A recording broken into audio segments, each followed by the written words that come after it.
You are listening to chartingwealth.com for Monday, the 21st of September, 2015. We are looking at IYY, which is a total market index fund. It's an exchange traded fund. It tracks the total market. We like to use it because it gives us a good feel for what's going on in the entire market. So this tracks virtually everything that's being traded out there as far as equities go, as far as stocks go.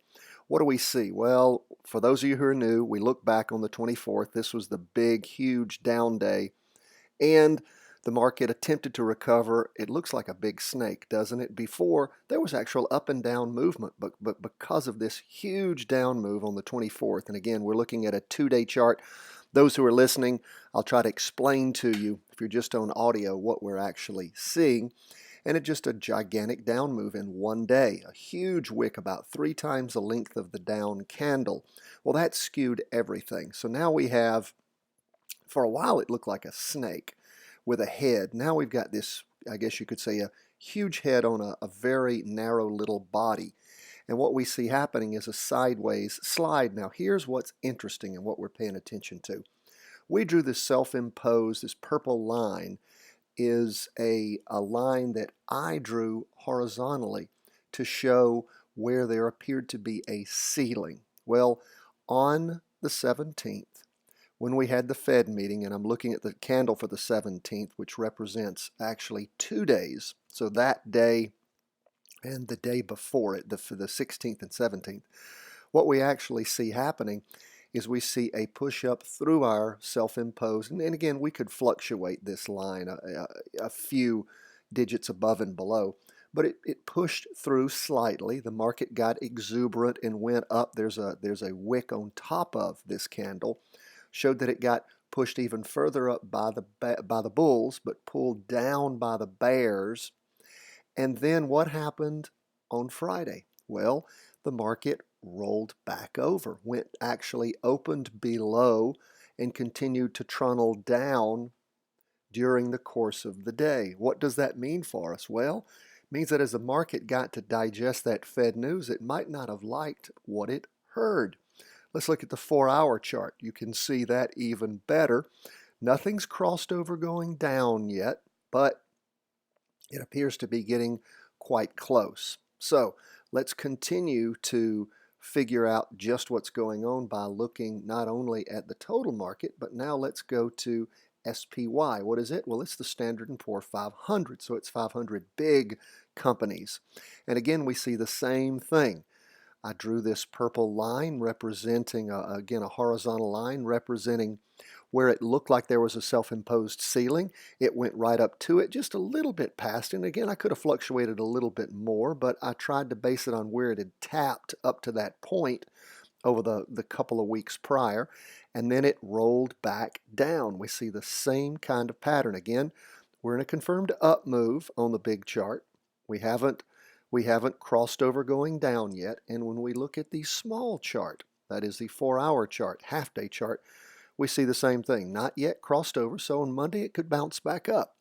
But if indeed we do see this pattern continue, it is going to be an important pattern to pay attention to, particularly after that Fed announcement that there would not be a raise in interest rates immediately.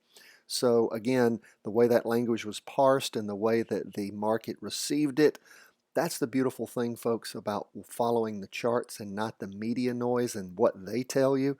You can see what actually is playing out in the market. And what you see here is so much more important than what you hear by the media mavens. Okay, let's go back to the 2-day chart and let's see how technology was affected. This is the Qs or the cubes. What is it? Well, it is the NASDAQ 100, basically. And we drew a trend line going up. Has not been violated yet. That's something good to see. Actually had drawn a 2-day trend line. Crossed over going up on the 15th. Was a bit of a down move on Friday, but again, not enough to pierce the 2-day trend line. So the NASDAQ is a confirmed up move on the 2-day chart. Now let's check out the 4-hour chart and see what we see. Well, it again has not crossed over going down yet. Could have just been a bad Friday. We don't have any crossover yet going down, so the NASDAQ along with the Qs, well, I'm sorry, the Qs along with the S&P 500 along with the total market, are in confirmed up moves on both the 4-hour and the 2-day chart, but there is a bit of a rollback. Now, what's the beautiful thing that could happen for us? Well, if indeed we're still in a confirmed up move on the 2-day chart, and we see the 4-hour chart roll down, I'm now switching over to the 4-hour chart, and then kick back up again, then that could very well tell us that we've got a good entry point to make a nice move on an uptick. We'll talk more about that if and when that actually occurs. Now, and to learn more about that, please take our short course that you can find at the website. You can also find where we've posted on Facebook and Twitter. And if you go to our Instagram, you can actually hit the link there and it'll take you right to it. Now let's look lastly at gold. What do we see gold doing? Well, we drew over 8 days from the 4th of August until the 15th. Well, I'm saying 8 days. It actually represents, there's a weekend in there. It represents 4 2-day candles. We drew a nice downtrending trend line that moved over on the 17th and actually has kicked back up. Gold is showing a nice resurgence of price. Crossed over going up on the 15th. The derivative oscillator has not quite kicked over yet, but gold has surged as far as price goes. Now that's on the 2-day chart. What do we know about gold though, is having followed it for many, many months? We know that the 4-day chart is a much better chart for gold than the 2-day. And a 4-hour chart rather is a much better chart for gold than the 2-day. And what do we see? Well, we see again it being a great leading indicator. Once the indicator crosses over the MACD going up, we saw the derivative oscillator cross over at virtually the same time. Always a good sign of what's gold done. Well, it's moved up pretty nicely. If you look back when gold rolled over to move down, if you had gotten in where our 4-day chart crossed over going down on the 25th, you would have made a nice chunk again if you were engaged in an inverse fund. Sometimes people hear you can make money when the market goes down. Absolutely. There are inverse funds that actually go up when the commodity or the equity goes down. There are in gold, there are in the SPY, that's the Standard & Poor's 500, in the Qs, QID. Now, what do we talk about here? We talk about, we don't give advice to you on what you should buy and sell. We talk about virtual trades because we're all about training. We're an education company.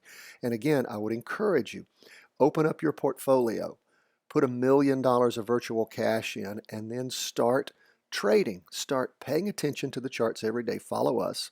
Take the little short 15-minute course and start learning how to read the charts. It is invaluable. It will make you a person who actually understands what's going on. Otherwise, you're going to be out there listening and dealing in hopes and dreams. But when you can read a chart, and it's not that hard to do, but the thing is, most people don't do it. They think there's something magic and it's too complicated and they can't. That is not true. You can follow us every day and see what we see, and it makes sense. So thanks so much for joining us. We'd love to hear from you. Follow us on Facebook and Twitter. Go to our website, chartingwealth.com. Sign up for our daily newsletter. And again, take our short 15-minute course on how to read a stock chart. Thanks so much for listening. Wish you the best in trading and investing this week.